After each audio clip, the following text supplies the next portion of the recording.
Hello and welcome everyone yet to another episode of Going Beyond Your Comfort Zone.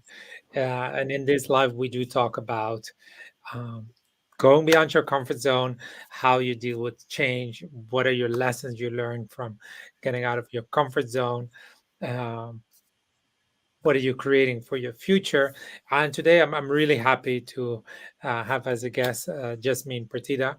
And she's calling in from California. I'm in Morocco at the moment, so we're miles apart, but we're just going to have a great conversation. Um, Jasmine is a social media strategist, and when we had our initial call on going beyond her comfort zone, her speech problem came up, and how she overcome that, and how she uh, became a public speaker and has no problem, or apparently no problem, talking in front of groups. So, Jasmine, please introduce yourself to to the audience. And if the audience has any questions, feel free to put them in the comments, and we'll address them uh, as they come along. Jasmine, the floor is yours. Hi, everybody. So my name is Jasmine Fertitta. I'm a social media strategist, and I actually work with social media, right? But what's interesting about my work with social media, and this is kind of what we discovered on our initial call, was that I utilize a lot of helping people through the same barriers and overcoming that fear of public speaking that I had to go through just to show up normally in the world, where other people learned how to speak by the time they were 7, 8, they were kind of done learning how to talk. That's really when I started learning how to talk. And before that, I had very limited communication with people. So I went on this a very aware journey of learning how to talk, how to get over my fear of standing in front of classrooms and talking to people. And I find that that is so helpful to bring that knowledge to business owners who are having to now create personal brands, to do live videos for their businesses, to be on TikTok or Instagram Reels. And it's very challenging if you're not used to it. And a lot of what you have to overcome to do that is something that I had to work through just in my own life to get to where I am now. So it's interesting how the two things kind of ended up coming together. Yeah, so I mean, you could have chosen to go to not, let's say, go the public route, right? So you could have Yeah. like started a writing career, but why was it that you wanted to like break through that speech problem, or why did you think that this was the way for you? I didn't want to. Actually, fun fact. I love marketing because it combined my love of art and people. So it was this idea of marketing is really about connecting people to what the solution is the business offers. And I was working with a lot of small businesses, a lot of brick and mortars, a lot of people who were wonderful. They just needed to get out in front of more people. So it was about connecting people. And through that work, I would have to speak at events. And the first couple of times I can't shaking, sweating, going, I'm not going to do it. You got to find somebody else. It's not happening. I was at Cirque du Soleil in Las Vegas, and they tried to pull me out of the crowd for something. And I literally held onto my seat and I said, nope, not getting up out of my seat. Like for Uh-huh. whatever reason, I was the one they picked, wasn't going to do it. And I just hit this point where it meant so much to help other people that I started trying to learn how to put myself aside a little bit. And I do that today because I film TikToks and I go live on TikTok, weekly. And so when I sit down to do it and I talk to my clients about this, instead of thinking about like right now, like, is my hair okay? Is my background all right? Is my lighting, all this kind of, is my voice sound all right? Am I going to stutter? And the answer is yes, I'm going to stutter. But I really put all of that aside and I sit for a second and go, okay, I have information that will help people. Who is my audience? What do they need today? What do they need this month? What's happening in their world, in the business world, in the economy? How can I show up and help people now with what I have? And it allows me to kind of remove a lot of the stuff that holds me back, which is just this personal kind of stuff. I'm not perfect. I'm never going to have the best background lighting, sound. I'm just not. But what I am going to have is the ability to help anywhere from 5 to 10 to 100 people when I show up and talk. So that's how I kind of had to work through overcoming it because I believed in the businesses so much. It's so when people are stuck showing up, one of the first things I tell them in their videos, and I get this a lot with coaches, I get this a lot with consultants, with therapists, and with small business owners, where I'm like, look, it is a little selfish for you to have this amazing of a solution and not put it out to the world. Yeah, I yeah, need yeah. you, right? I need you to just remember you're showing up for somebody else, you're not showing up for yourself. And I think we forget that a little bit.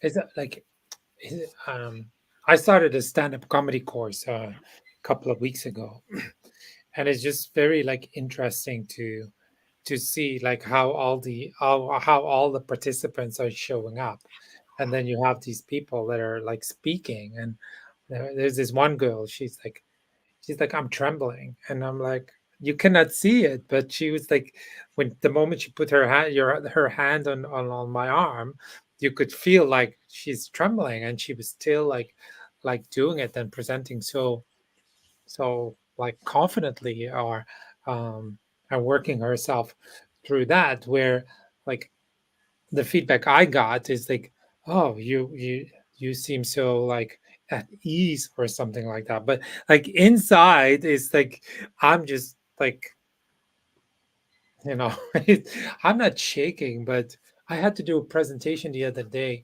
for the corporate, and the moment I started, my reaction is to get hot, you know. Oh, I that's the worst. I felt sweat dripping down my head. Oh, It's like, God, I hope I don't see that. And then I was talking to, I was talking to someone, and they were like, "Oh, I just get really cold," and I'm like, "How is that possible?" It's like you're supposed to get hot, not cold. Uh, so it's just it's like a new one. it's fascinating that how people respond.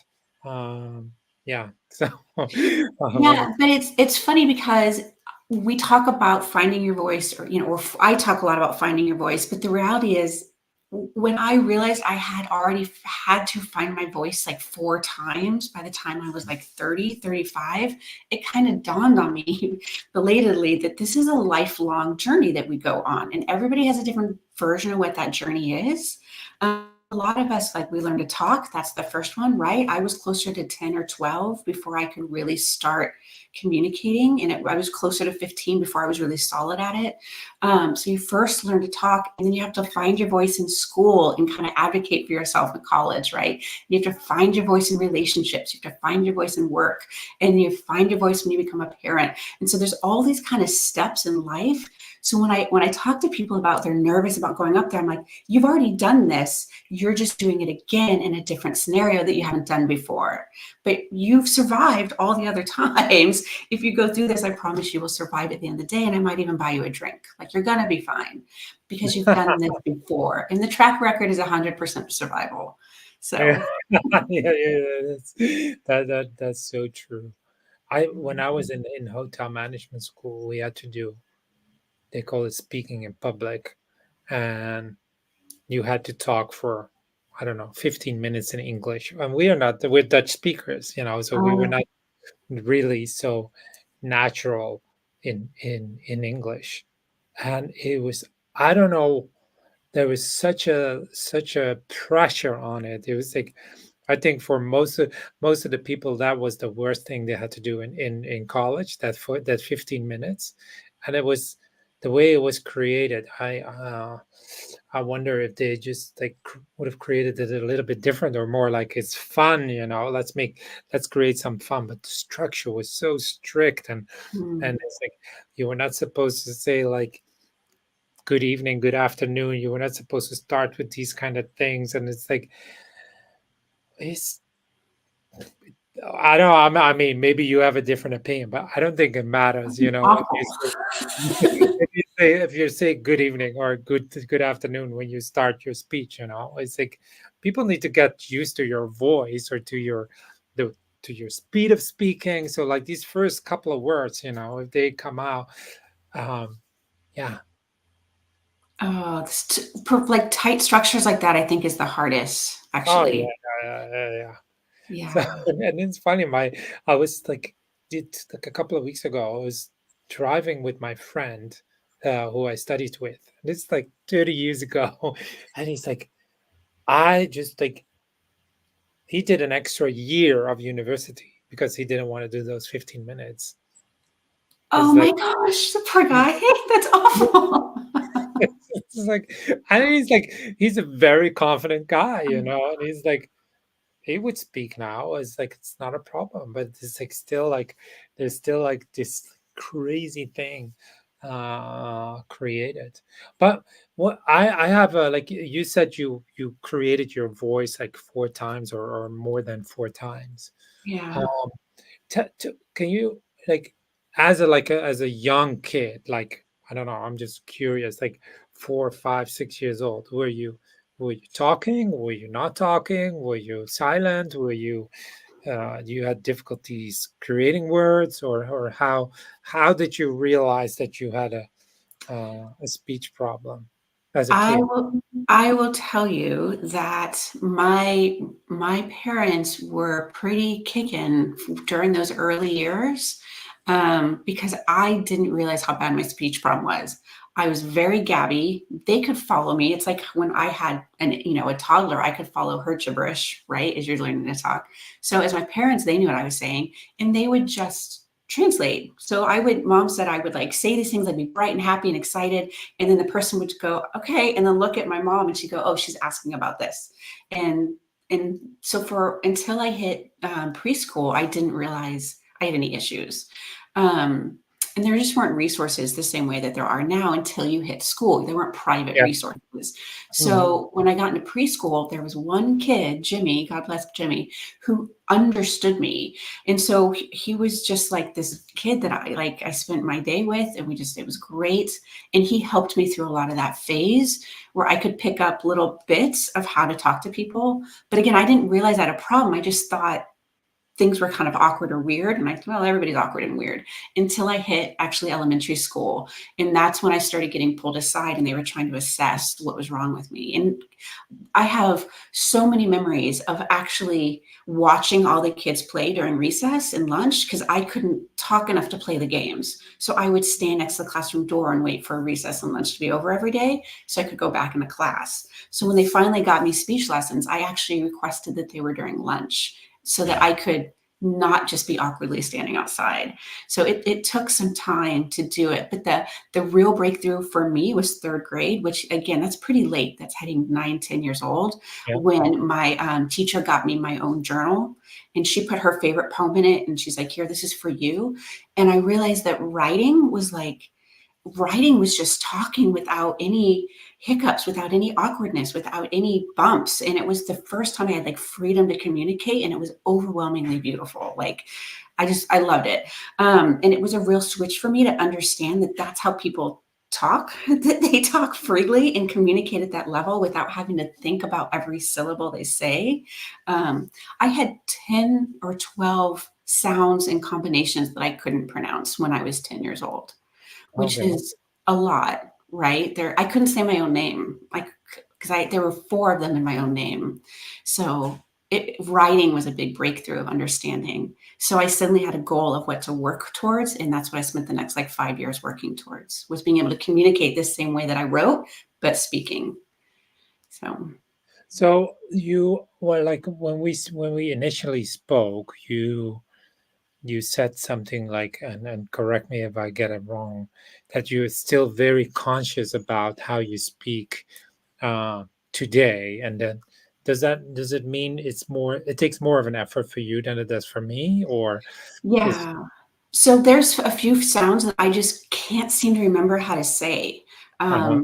I actually think it's a specific, and ironically, I can't pronounce it, but it's a specific issue with speech and sound. Like I tragically can't speak any foreign languages. I can read multiple, but I can't learn new languages because Okay. it's more sounds to learn.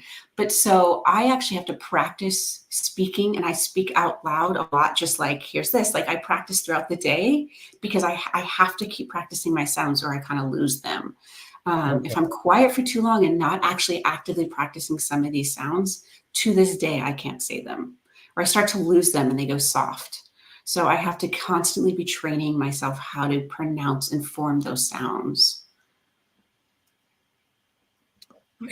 Is there a diagnosis for this, or There is is, I it? just can't pronounce it. I'm not trying to be evasive. I just, it's kind of like Okay. when somebody with a lisp can't say lisp, like I can't say the thing. Okay. Like, so, Okay, no problem. yeah. I mean, I'm just curious. No, I was just curious. Is that like, yeah, is it Yeah, diagnosed? it's You know? very rare. I know that. There's very Mm. few people I've ever run into that have it. And I was actually, when my kids were younger, that I was talking to a mom and she was just on the verge of tears. And I'm like, what is going on? And she's like, we just found out my son has this speech problem. He can't remember how to pronounce words and sounds. And I'm just horrified. I don't know what his life's going to be like. And I'm like, oh, I know this one. I know this one. His life is going to be fine, but he's going to have to practice every day.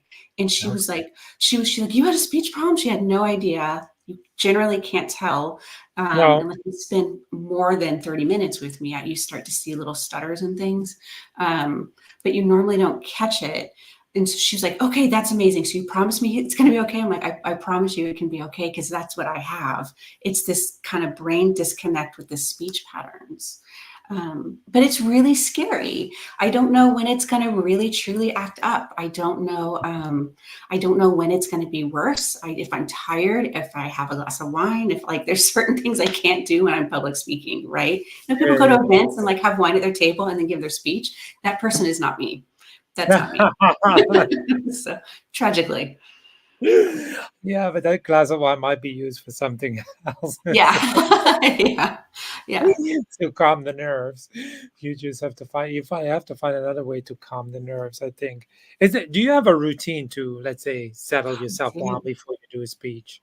Yeah, I do actually. And you know what's really interesting, and I'm glad you asked because I wanted to talk about that, is Mm. that unlike what you think I would do and what everybody else seems to want to naturally do, which is to write out a whole script. They want to have like a specific every word they're going to say, and they're going to have their pages in front of them, and they're going to just move them across as they talk. And I'm like, don't do that. Stop doing that. You're an expert in what you do. Just give yourself the talking points. Give me that first sentence and the last sentence of every paragraph of that speech. And then that's what you bring with you. And I did it today. I always have a couple of things I want to make sure I say because I might have trouble saying it the first time. And this allows me to go back and say it when I have a second to kind of fix where I am and make sure I get my points and things that I want to talk about. So by not having a formal script and by having clear talking points, I'm actually more successful as a speaker. And often what I'll do is I'll put them on post-its around my computer screen so that if I'm going live, I can just start at post-it 1, 2, 3. I used to take the post-its down as I went too. So I'd be like, okay, I dealt with that one already. Uh-huh. Because I know the subject matter of the points, right? It's more of Yeah. structuring the speech. But if you make it too tight, it actually will make you more nervous because if you lose your place in that speech, and I promise you, you will, that brings all those nerves back up. I've done it. I've done it for so many times. Yeah, it's like it, I mean, for me, it's still a learning. Like every time I do it, yeah, I discover something new. Like last time I let the corporate presentation that I did, uh there were like there were people there and they were not, like, most of them were actively participating, and there's like a one or two that weren't. And like normally that would, well, normally, yeah, I would give that a lot of attention. It's like, oh, I need to get that one person on board, and then I would focus my energy on that, or my speech to that person. And it's like that for me, that doesn't work. It's like focus on the things that are going well, and then they'll either jump on or they jump ship, whatever they do. And there's always someone there that you have no idea what they're going through. Maybe they just had a rough day, they slept bad, or there's something happening in their family. They could, like, if I would do the same presentation in a week, they might be the most engaging person in the room. And that's like, if like being okay with that was like really like game changer for me. The other thing that but that's already like long time ago. It's like when I let go, when I really accepted that people don't know what I'm going to say. It was like if I miss something, it Yeah. doesn't matter. It's like they Yeah. don't know. And it's like I have, you can have a great list with all the things you want to talk about, and if you skip one of those things, it doesn't ruin your speech. It's like as long as you deliver the other items with whatever, with enthusiasm or with energy or whatever, it will work. um but that took some time.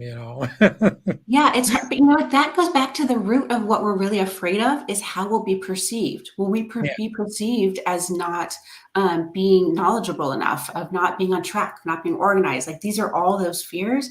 Nobody's watching your speech waiting for you to mess up. Like if they are, I mean, that's a person we can't help anyway, right? Like, so let's not worry about that one person.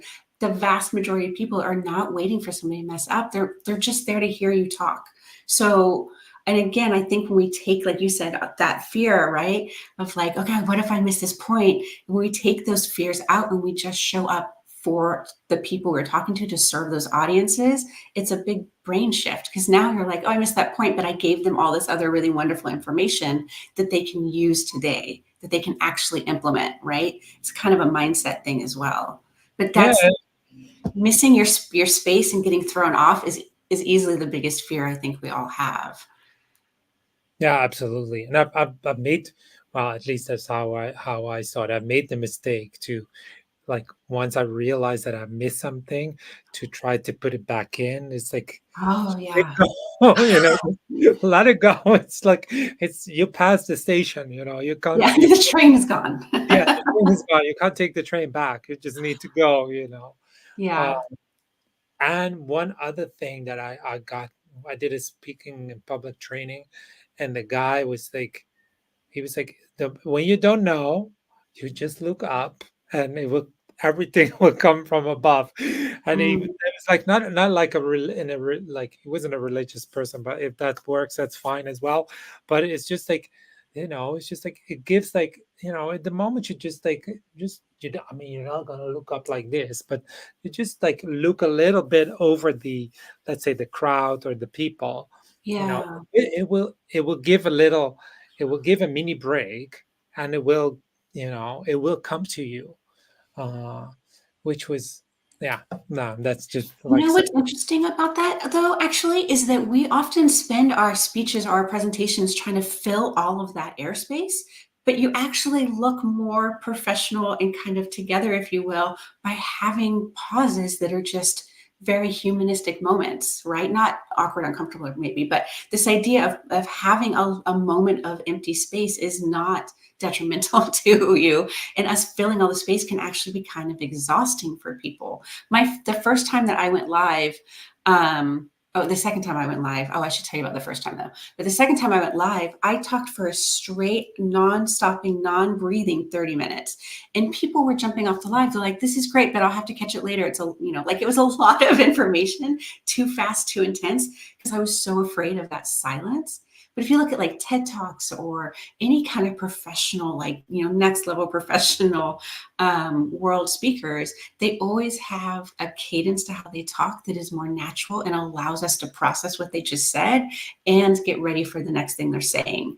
So it's funny that you say that because taking that pause for you is going, okay, so what was the next thing I want to make sure I say? And everybody else is like, oh, that was a good point he just made. And it just gives them everybody a moment of rest before you keep going. It's not as awkward as we think it is. Or I think it's actually even necessary to keep in there a little bit some of those pauses. Oh yeah, I totally agree. I'm not a like fast talker, but there were also a lot of like fast talkers in the Yeah. training. And he's like he was like, don't try to change the speed of your voice, because that's not you, that's too hard, it's too difficult. Just have more breaks so that people have time to catch up. That's easy to do. Well, I mean, that's easier to do than change the speed of your voice. um and that's all. yeah, people that articulate less, same thing. It's like give like a little bit more time, like have a little bit more mini breaks. Yeah. Uh, yeah. So, what is it? So, what is like?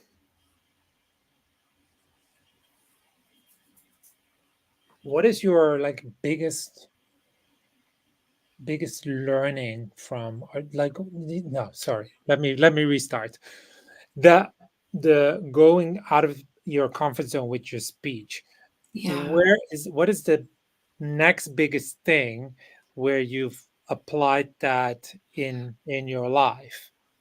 You know what? Actually, it's a Yeah, very maybe specific story. That's yeah. funny because it was actually it's a very specific story. So but I want to say that the reason I was able to apply it is because I was very conscious of having gone through this experience.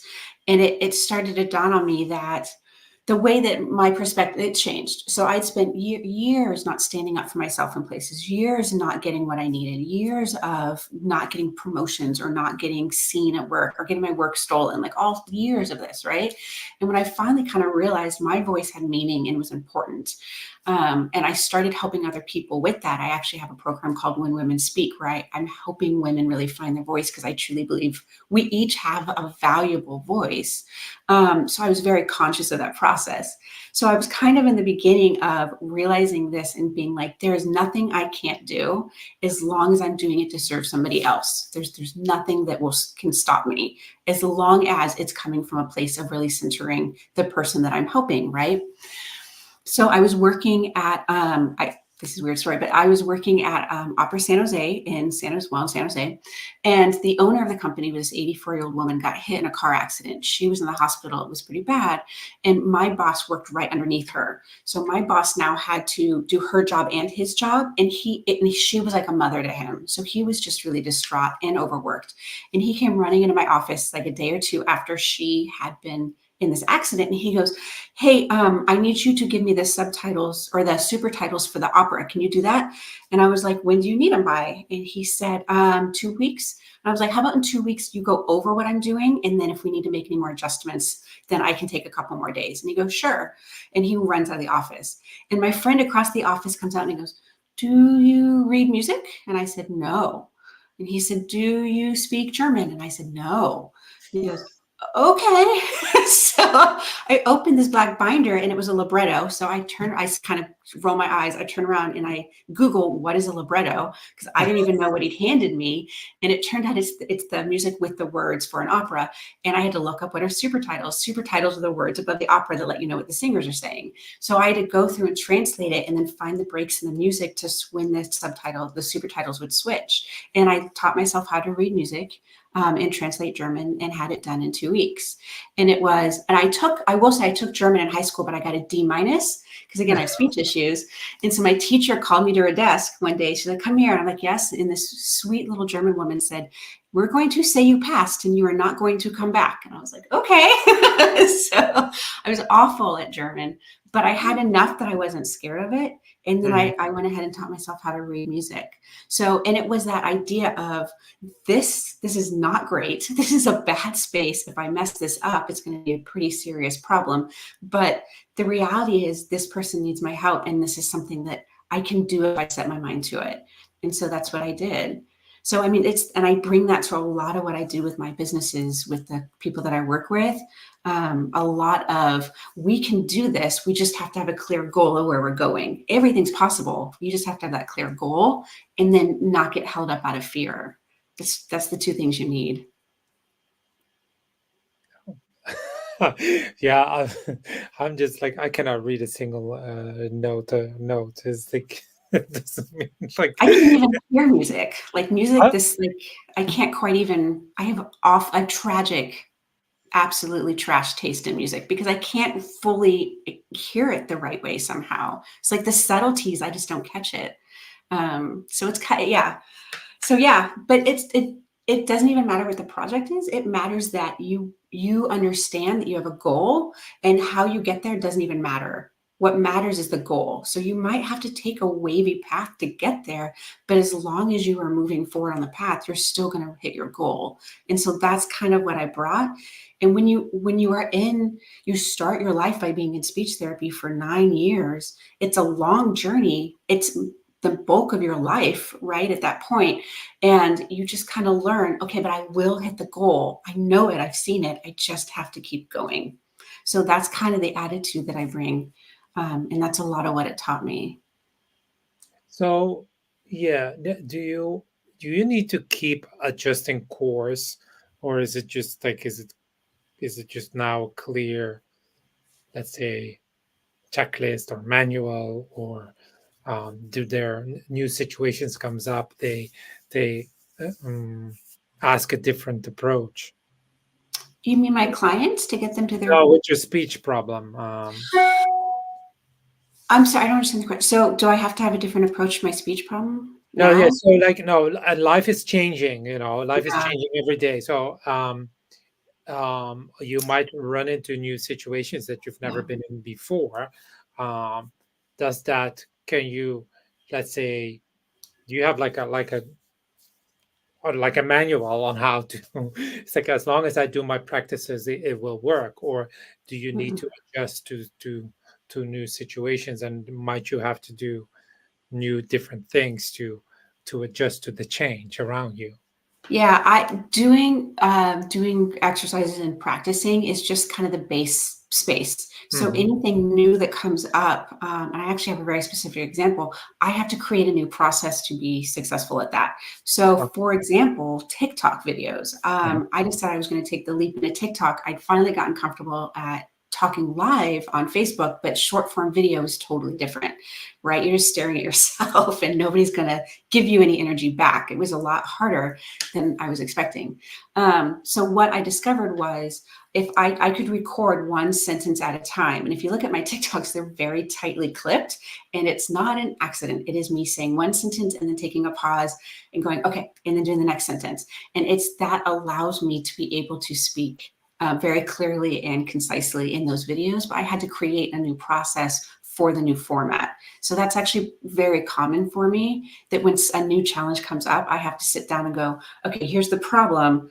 What are some ways that I can fix it and kind of solve it? And what are some things I can try that will get me there?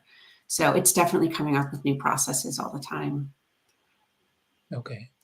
And Yeah. how, like, do you resist? Do you sometimes resist a change? Do you recognize you're resisting it, or how do you Yeah. look towards change? Yeah, and even I have 12,000 followers on TikTok, and I still Mhm. will sit if I go too long between filming, I'll still have it'll take me like 6 hours to film. I'm like, I know what to film. It'll take me 30 damn minutes, but yeah, I'm sitting there going, like I still kind of freeze up and have to kind of get myself there. Um, so I have to kind of trick myself into doing it a little bit, to be honest. It's a weird thing to be comfortable with something when you're filming a lot and then you don't do it for a week or two and then suddenly you freeze up again. It's very unexpected, right? But I mean, there's some core fears in there. So what I usually do is I'll now film my TikToks after I have like a client call, so I'm already really energized, or something after something like this where I've been talking to somebody. So it helps give me some of that energy to bring to my TikTok videos. Or I'll do it. I'll do a TikTok live and then immediately film like 3 or 4 TikToks about like the top moments of my live. So that's kind of how I do it. But I'll sometimes go days without filming anything because I just can't seem to get myself to push play on that record. It's very funky. But I think we all have a little something that holds us back. It's more of how long are you going to let hold you back and when are you going to step out of that? Because again, I'm going to survive filming a TikTok video. It's going to be fine. Worst case scenario, I get 100 views, right? That's Yeah, not a bad world to live in. I'm going to be fine. So, but yeah. it's getting over that first word that you say is really hard. So when I have my clients and they're afraid to film it, what I'll often do is I'll do a Zoom with them and I'll do kind of like a split screen like this, and I'll have them move back really far so we have a lot of room around them so we can get that 9:16 cut that you use in short form video. And then I'll just have a conversation with them. And then I take that and I clip it because I've got that the package. It's 100 post package where people film an hour video and then we use that to make their TikToks, their blogs, their graphics, and all of their content. So I basically do that in real time with them where I just have conversations and ask them questions. And you forget how much you know as an expert in your field until you just start talking to somebody who's interested in what you do. And you say tidbits you wouldn't think to say if you were to write a script. So it's a really great way to have somebody work with you and then still get that clip of what you need for your short form video as well. So that's one of the ways that I get people around that space, because it is a tough space to be in. It's really when you're just sitting by yourself looking at a camera, it's you. It's hard. Oh, I know. I've done, I've done videos as well, and some of them are like, yeah, uncomfortable, and so like, like, yeah, um, and then of course it's like, I mean, I don't know. I think I still have to meet the first person that really likes their own voice and really loves watching them themselves. So yeah, some people might say, "Oh, it's like really funny. It's like really great," and then I'm like, it's like, yeah, I it's just. know. I hate my voice. Absolutely hate it. I once did this. This was more as a joke. I I can do accents, and I did this accent, and so I recorded these videos, and I was reading the newspaper in that accent, and people were really liking it and loving it and laughing about it. And then they're like, "Do it again, do it again, do it again." And I was like, let's watch them." And then I would see myself, and it's like, you are an idiot. You know, it's like, why are people laughing about this? You know, it's just that, like, yeah, it's just like, it's just, Well, but we're our own worst critic. I'm sure what you did was oh yeah, fine. It's oh just, yeah, yeah, yeah, yeah, yeah, yeah, right? yeah, Yeah. absolutely. I mean, if people are asking you to do it more, then there's something that they like it. We just But can't always see our own magic though. So sorry, we can't see our own magic though a lot of the time. no, exactly, Yeah. exactly, and yeah, it's also like, also what you said is like, if you like, when you've not done it for like a couple of days or a couple of weeks, getting back into it, it's like, it's, yeah, it's difficult. Or I mean, at least that's how it is for me, you know. And that's not only with video TikTok videos. It's like going to the gym is the same thing, you know. Oh my I can go, gosh, yes. you go and go 3 times a week, not a problem. If you go 2 weeks you don't go, like going back is all of a sudden, it's like it's a drag. Or watching your diet, or like, doing 5 cold calls a day, or whatever you do, Yeah. it's like, it's it's when once you created the routine, the habit is just easy. Well, um and it's that whole idea of objects in motion stay in motion, right? So when you're not in motion, it's harder to get that inertia to get you started. It's the same concept. But we don't know it because we think, oh, we've evolved. We can do whatever we want to do, but there's still these core things that kind of hold us from making moves. And I see that throughout businesses. It becomes a mindset, right? The person who can overcome those moments faster is the person who is making bigger steps in their business, that are yes. making bigger steps in their personal life. And so if we can just learn how to create little bits of movement for ourselves and whatever that process looks like, that's what really takes you forward through the journey, I think. It's just those little bumps in the road and getting past them faster. Yeah, I mean, yeah, I go like this, but I totally agree with you. I was like, I mean, you can disagree. That's fine. Like, there's a disconnect between the way I move. But no, I totally agree. I mean, it's really like, we have these bumps in the road, and Yeah. um, yeah, a lot of times we let them take over, and uh, yeah, be completely sidetracked. Where it's just a little bump in the road, and Yeah. it's like what you say. It's like, okay, you did a video that it gets 100 views. It's like, who cares? Yeah. Uh, I told you I'm on this stand-up comedy journey now, and I was watching this video and uh, um, about a guy who was doing an online training about it, and he's like, if you're gonna do this, be prepared that you will bomb, because it Mm, doesn't matter you whether you have your fifth Netflix special, you will bomb. It's like that is like that's part of the game. That's going to happen. So make peace with that now, and and that's it. Yeah, okay. Like knowing that, yeah, okay, but your jokes will not. Some jokes will not land, because you're in the wrong crowd, your delivery is off, your your pause is off, or like someone that went before you did a similar joke and they didn't like your joke so much, but like if you do it the next time, they'd be like, you never know. yeah, um just keep showing up and having fun. It's really about um the journey, not the destination. it really is. And that, I mean, I almost, sometimes I almost feel like our entire existence is built around this idea of what we can learn and how far we can go. It's not about getting to the end of our life, it's about everything in between and taking that time to really explore and put ourselves out there, in a way that I think a lot of people get kind of held back. I tell my kids, I'm like, when you're in your 20s, like, go do the thing, go do all the things before you've got the mortgage, before you've got the things that can kind of box you in a little bit. But even with those moments, there's so much that we can jump out of and explore and really put ourselves out there in the journey. I think it's amazing that you're on a stand-up comedy journey. I've never had anybody say that to me. That's amazing, though. I mean, I think that's really great. I had one friend who, like, every decade, he kind of focused on something different. He was a race car driver in the 80s, and he did like swing competitions in the 90s, and he was a transcendental meditator, world renowned in the 70s. And like just every decade, he just had a different thing he kind of journeyed and focused on. And he had this amazing life with all these stories. And he didn't have regrets. He had things that were messed up, or moments that were failures, or moments that didn't go well, but the journey was so beautiful. So letting anything like the sound of your voice, or the fear of failing, or the fear of not being on the right path, or that all these things are just created to stop you from going forward and really exploring. You got to get them out of the way. And as far as I know, we only go through this once, right? So when you think about the fact that you've got one chance to try things.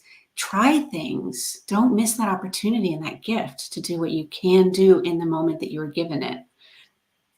I don't know. Yeah, That's I totally agree, and I just read this book, Burn Your Goals, and um, it really changed my perspective toward goals. But one of the things they they talk about in the book as well is like anything you do today or you fear today, or like the speech you're giving tomorrow, or and whether that is in front of 1,000 people, or at a 20-person wedding, or like a TikTok video, or you're asking for a raise, or it doesn't matter, in 2 months, 5 months, 5 years from now, it will look like you're like, what did I? What was I thinking about? Why was I so worried about it? Why was I so nervous about it? It's like it really like, and yeah, I think we only. I think, as I agree. I think we only have one chance, and it's a yeah. gift. And the alternative is really not that interesting. Um, Yeah, and it's from the wrong reason. It's out of fear often. mhm. I mean, I don't know. I've had a lot of really wonderful experiences in my life because I said yes to things that other people thought were wild or crazy. Because I was like, let's try it, let's see how it goes. And I have failed at more things than I can count. Sitting there now counting them in my head now that I've said that. But I've also had a lot of growth and success. Yeah, So it's not even about either of those. It's about the experience and who you kind of become along the journey, and letting something hold you back, as simple as being afraid to talk in front of people because you're afraid you might do something and they might also react a way. That's so many factors that would have to line up for that to happen. It's just not a thing. So, and again, everybody's voice is powerful. We need more stories. We need more human connection. Even, I know I've been talking a lot about business, but both in business and in personal life, of really connecting with real people. It's why TikTok has taken off. It's because it's this really authentic connection between small business owner. And you get the big brands like Target and Macy's on that app. They can't even really create ads or content because we don't want to see them. We want to see other people. So there's this beautiful moment in time where we're really about authentic connection, and everybody has something to add of value to that. Great, yeah. So taking all of this wisdom forward, what are you creating for your future? Yeah, that's so funny. So what I'm really looking to create is I'm trying to come up with, not trying, but I'm getting ready to launch different programs that actually help people do this for themselves, and cut through a lot of the noise in social media.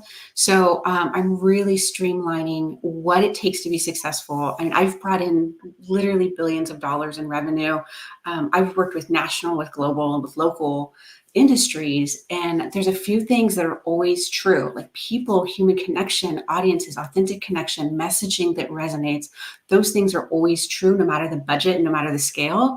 So I'm working to really create systems for people, where they can be more successful, like my 100 post system, like my online courses all come with drop in office hours so they can get live coaching, and making sure that people really have what they need. Because when it comes to social media, it's so exhausting and it's contradicting information. It's a lot of noise, and it feels like we lose why we're even there. And it's hard to even know if it's working or successful.